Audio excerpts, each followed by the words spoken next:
Positive Day Delivers. This is Dr. Gigi Sunga from My Change Project. Magandang umaga sa lahat ng mga delivers natin. And doon sa first time po tayo panood sa YouTube channel, thank you very much. Please subscribe, click mo po yung Dr. Gigi Sunga. And sa lahat ng gustong magpa-coach sa atin, online or personal, and if you want to start, advertise, or improve your business, and if you need a speaker for a seminar, message ka lang 0939-525-4311 or sa aking FB page, Dr. Gigi Sunga. Okay, so ngayon, nagmamadali yun si Doc. Anyway, kasi ganito, na-excite ako dahil ilang days tayo hindi pag-vlog ng daily motivation. So, sorry naman po sa lahat dahil panay po tayong nasa mga business consultancy projects natin. Punta tayong Bulacan, luwas tayo. Kahapon sa NVJ Enterprise tayo. Salamat kila Ma'am Nora, Ma'am Joy, Sir Jerry. Owner po yan ng NVJ Enterprise. And the other day, nasa Bulacan, sa Aquinas Descolar Academy naman tayo. So, medyo busy. Pero ngayon, maganda naman yung pag-aaralan natin. Susulit natin ngayon. Daily motivation. Okay? So, it's a question actually na nasa tamang battlefield ka ba? Yeah. Alam nyo, minsan kasi, baka mamaya, binuhos mo lahat ng effort mo dyan. Sobrang nag-devote ka ng time mo, energy, nakitakbo ka sa isang race or sa isang, o nasa battlefield ka, nasa paipaglaban, but you send yourself sa maling battlefield. You run in the wrong race.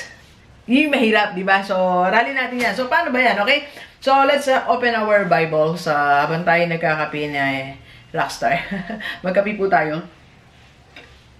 Get your ballpen and notebook. Okay, so makikita natin sa Hebrews 12, chapter 1. Sabi po dito, Hebrews chapter 12, verse 1, therefore, since we are surrounded by so great a cloud of witnesses, let us also lay aside every weight and sin which clings so closely, and let us run with endurance the race that is set before us. So, ang ganda, di ba? The race, let us run the race that is set before us. Alright, so Hebrews po yan. So, open your Bible kung may Bible kayo. So, I'm using King James Version and dito sa ating laptop, so tingnan natin yung ibang version. Okay, so number 1, I want us to realize that there is really a race, right? So, meron talagang takbuhan na mangyayari. Merong contest, okay? So, you need to realize that as an individual, as a human being. So, may purpose. Bakit tayo nandito sa lupa? Because you are here to run a race. Okay? So, since we're running a race, tatakbo tayo, may marathon, may sprint, o may laban tayong pupuntahan, and there is a battlefield waiting for us. Okay? So, you have to expect that our life here on earth is not a bed of roses. Kasi may labang magaganap, may takbuhan magaganap. E nakikita natin mga tumatakbo, di ba? You see how they prepare? Di ba? For let's say less than 1 hour race. So ilan ang preparations, ilang practice. Di ba?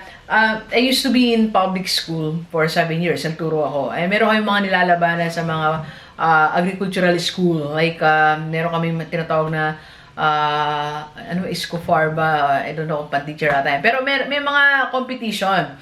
So paglalaban kami, yung one event na yon, ang tagal pinapractice eh.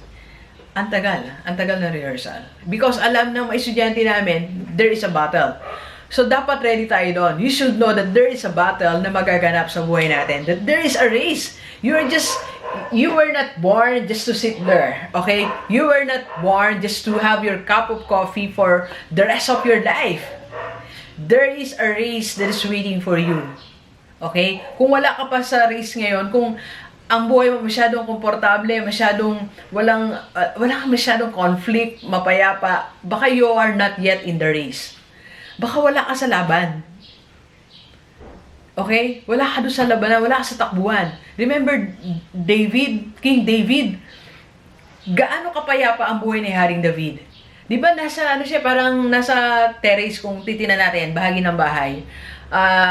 Nalala siya, palakad-lakad, tapos nakita pa nga siya ng Bathsheba, di ba? So, hindi naman dapat ganun ka-komportable yung buhay niya eh. Bakit ganun ka-komportable ang buhay ni Haring David that moment? Kasi wala siya sa laban.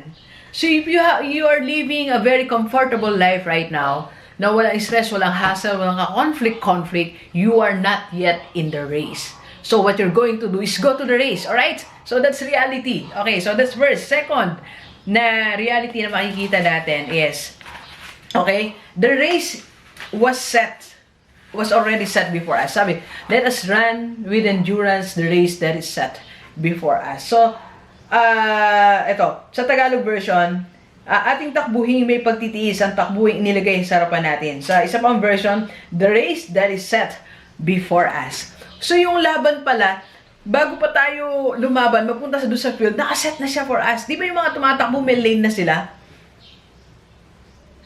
So, ang gusto kong ma-realize natin ngayon, baka nasa maling laban ka, kapatid. Kaya baka sobrang gaan ng buhay mo, mali pala yung race na pinuntahan mo, o sobrang hirap niyan, hindi mo kaya, you're not in the right race. Because the race, yung laban na harapin natin, yung takbuhin na harapin natin, it was already set before us. Nakaplan na siya. Few years back, 3 years na ngayon 2 years na ngayon si Mama Review sa US. Bago siya napunta doon, pauwi na siya ngayon, May. Hi Mama, see you. We will be running the race again. Sumali kami sa isang marathon ba yun? Takbo. Merong 10 kilometers, 5 kilometers, 50 kilometers. Sinamahan namin pamangkin niya.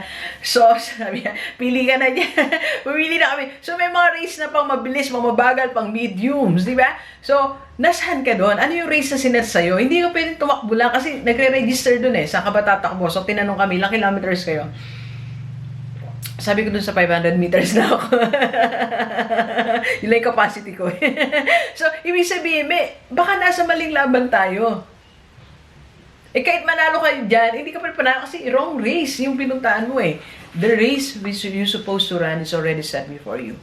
Yung lugar na dapat mong puntahan, inayos na ng Panginoon. Baka ayaw mo lang magpunta doon. Baka tumatakbo ka palayo dyan sa takbuhin binigay sa'yo ng Panginoon. Ano ba yung takbuhin binigay sa'yo ng Panginoon? Are you in the right race? Are you in the right battlefield, kapatid? Basahin lang effort mo.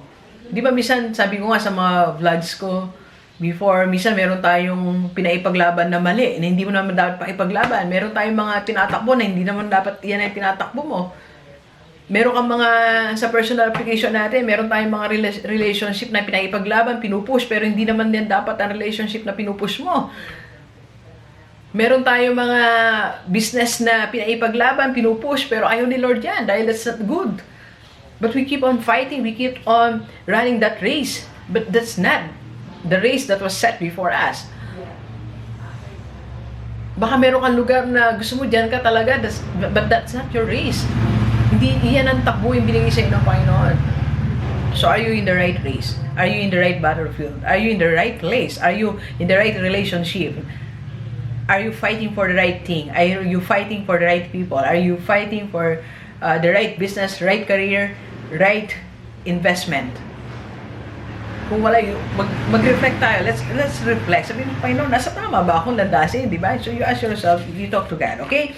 And number 3 na dapat natin gawin ay, okay, we are, sabi po dito, therefore, since we are surrounded by so great a cloud of witnesses, we are surrounded with different witnesses. There are a lot of people who are watching us. 2 types of people actually yan. The other people will be cheering us. The other one, nagkikritik. Di ba? The others are waiting for a win. Nintay nila manalo tayo. Yes, mananalo yan. Kaya natin yan. Kaya niya yan. But there are also people who are waiting for us na para mag-give up. O sabi sa'yo, hindi niya kaya takbuhin yan Sabi sa'yo, hindi niya kaya tapusin yan Hindi niya kaya mag-attorney, hindi niya kaya mag-doctor, hindi niya kaya yan kasi mahirap. So, yun yung mga taong nag-expect sa atin na mag-fall tayo, mag-give up. There are 2 types of witnesses na nandiyan sa paligid natin. We have to realize that. Na may nanonood sa atin as we are running the race. Sabihin na natin na sa tamang takbuhin tayo. Tama ang pinuntahan mong battlefield. And there are a lot of people waiting. Di ba napansin natin? Sa crowd, merong nag-cheer sa iba na, may di mo kaya, di ba? So, since ayan ang crowd, nakaharap sa atin. So, ang gawin natin, sabihin natin, Panginoon, tulungan mo ako. Mahirap tong labanin na to. I have critics. So, tulungan mo ako na hindi ko sila pakinggan. Huwag silang pakinggan. At kung meron mga cheerer, you listen to them. You listen to the people na sinasabi sa'yo na, kaya mo yan. Wake up early. Go for that. Go for that gold. Go for a win. You listen to them. Yun ang maintain natin sa buhay natin. Yung mga kikritik, kaya mo na sila, iwanan mo. Huwag mong pakinggan. You just run. Okay? Because that's reality of life. May mga witnesses tayo. Okay? And then number 4. May pinagbilin din sa atin dito sa Hebrews pa rin tayo, chapter 12, verse 1. Sabi, let us also lay aside every weight. Okay? So, itabi na, sa Tagalog ko, itabi namang walang liwag ang bawat pasad at ang pagkakasalang pumipigil sa atin. Yung bigat at kasalanan, pinipigil tayong tumakbo papunta dyan sa race natin para tapusin ang laban. May pumipigil eh. It's not only the crowd, but it's also within yourself. We are sometimes, di ba, bago nga tayo tumakbo, may mga preparations, nagpapapaya tayo, di ba? So, minsan may mga weight tayo, mabigat, ang dami nating dala eh. These are the things, sabi nga natin, extra baggage na hindi mo dapat dinadala. Kasi pag mabigat, mahirap tumakbo. Okay? So, and sin which clings so closely. Yung pumipigil sa atin ng kasalanan. Alam nyo, sana matagal na tayo matagumpay, kaya lang pinigilan tayo ng kasalanan. Sin is delaying our success. Sin is delaying our happiness. Matagal ka na sanang masaya, matagal ka na sanang successful, matagal ka na sanang may sasakyan, matagal ka na sanang may magandang career, matagal ka na sanang nakapag-travel, matagal ka na sanang may magandang relationship. Kaya lang, meron tayong dalang extra baggage and we have sin. Ang dami natin dalang kasalanan. At yung kasalanan, yan ang pumigil sa atin. Kaya bagal natin eh. Dapat tapos na tayo in 30 minutes. 1 hour na, di pa tayo tapos kasi ang bigat. Ang dami nating dalang kasalanan. Ang dami nating dalang wrong relationship. Ang dami nating dalang vices. Ang dami nating dalang mga bagay na nakakapagpabigat lang sa atin. Nakakapagpabigat ng buhay. And these things are delaying our success. Okay? So you remove. Sabi dito, diretsa na sinabi, remove, alisin. Pag sinabi, alisin, iwan, di ba? Iwanan mo na yan. Joseph. Alam naman natin yun eh, practical things in life. Di ba? Lahat na makakadlang sa pangarap mo, tanggalin natin. Okay? Sabi ko nga, kung gusto magtagumpay sa buhay in 3 years, remove all, lahat ng mga sagabal. Okay, number 5 that we need to realize. Ang sabi po dito, ang sabi doon, let us run. Run, di ba? It's not walk. Let us meditate. Let us take time. It's not. Race, it's a race. Pag race yan, labanan yan, pabilisan. So let's move. Diba? Let's strive. Let's wake up. Let's be strong. Yun yung bilin sa atin to run the race. To be in the battlefield, to run the race. To be in the... you have to keep yourself ready. Kaya ang term run, that means you move. Okay? So, kailangan gumalaw tayo, kapatid. Let's run. Magmadali tayo sa, magmadali tayo sa, tao dito, sa takbuhin natin. Magmadali tayo sa ginagawa natin. We don't have enough time. In life, we don't have enough time. Meron lang takdang oras. Okay? Alright, and last, sabi po dito, let us run with endurance the race that is set before us. So, dito naman sa King James Version, let us run with patience. Diba? With endurance. Sa Tagalog po ay takbuhin, may pagtitiis. Kailangan nagtitiis tayo. Sa buhay may pagtitiis ka, pagtitimpi ng bawal ang galit, pagtitimpi sa lahat ng bagay na dumating sa atin. Pag alam mong it's not worth your effort, it's not worth your time, pagtiisan mo para makatapos ka. Diba? Tama na yung maraming lingon, maraming iniisip habang tumatakbo ka. Go straight forward to that race. Okay? With patience, yung konting sakit, hayaan mo na. Diba? Konting pain. Kasi pag tumatakbo ka, nahuhaw ka. May sakit, may ano, kung konti rin lang, go for it. Kung konting pain din lang, huwag na masyadong sensitive, huwag na masyadong naramdam ang mga bagay-bagay. Kailangan tinitiis din natin eh. Kailangan may tinitiis kang hindi mo lahat ang narinig mo, pinapatulan mo, hindi lahat nararamdaman mo, hinihigaan mo yung sarili mo.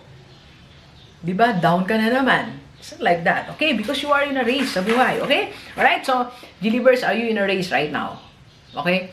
So, my second question is, nasa tama ka bang takbuhin sa buhay? Okay? So, kung hindi pa, wala ka pa sa race, sabihin mo, Panginoon, I'm ready. Make me ready. Help me. Okay? So, hindi ko lang kung paano gagawin lahat yan. Hindi ko lang paano ako tatakbo sa race. I'm weak and everything. So, I can be your coach. I can be your mentor. Message ka lang. Okay? Alright, so please share this video sa lahat ng maibigan natin. Kahit OFW o dito sa Pilipinas. Para sama-sama tayo mabago at mula natin buhay. Thank you very much, Silivers. Enjoy the rest of the day. And let's go, let's go.